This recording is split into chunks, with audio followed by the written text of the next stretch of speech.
परमपिता परमात्मा और उनकी सभी पवित्र आत्माओं को नमस्कार। मनुष्य जन्म के महत्व को समझते हुए और इस बात का ख्याल रखते हुए कि हमें करना बहुत अधिक है और मिला हुआ समय बहुत कम है, पूरी मेहनत, लगन, प्रेम और उत्साह से जीते जी अपना रूहानी सफ़र तय करने की कोशिश करनी चाहिए। इस सफ़र की सबसे बड़ी रुकावटें आलस्य, नींद, इंद्रियों की भोग, संसार के रिश्तों और पदार्थों का मोह, मन की झूठी इच्छाएं और संसार की झूठी मान बढ़ाई है। इस सब से पूरी तरह सावधान रहते हुए एक मन एक चित्त होकर आध्यात्मिक अभ्यास को प्रतिदिन नियम पूर्वक पूरा समय देते रहना चाहिए, ताकि हम जल्दी से जल्दी अपनी मंजिल पर पहुंच जाएं।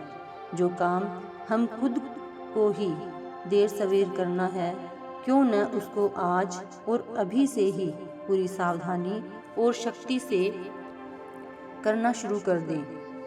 शब्द या नाम की कमाई की ओर ध्यान न देने वाले व्यक्ति अपने ही दुखों में वृद्धि करते हैं। भाव यह है कि नाम सब दुखों की दवाई है, इसलिए नाम को पीट देना अपने दुखों की दास्तान को लंबा करना है।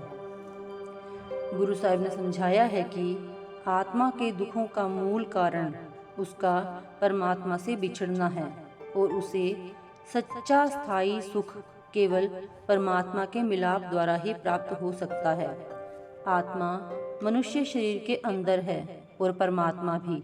परमात्मा से मिलाप का साधन शब्द की आवाज़ और शब्द का प्रकाश है, जो हर मनुष्य के अंदर आँखों के पीछे हो रहा है।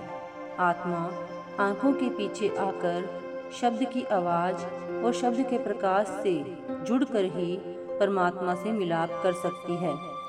शब्द या नाम परमात्मा का रूप है और आदिकाल से ही पूर्ण संत परमात्मा की प्राप्ति के लिए केवल शब्द या नाम के साधन का ही प्रचार करते आ रहे हैं। परमात्मा से मिलाप का यह साधन परमात्मा द्वारा स्वयं रचा गया है और यही संपूर्ण संसार के उद्धार का एकमात्र अनादि और सर्व साझा साधन है।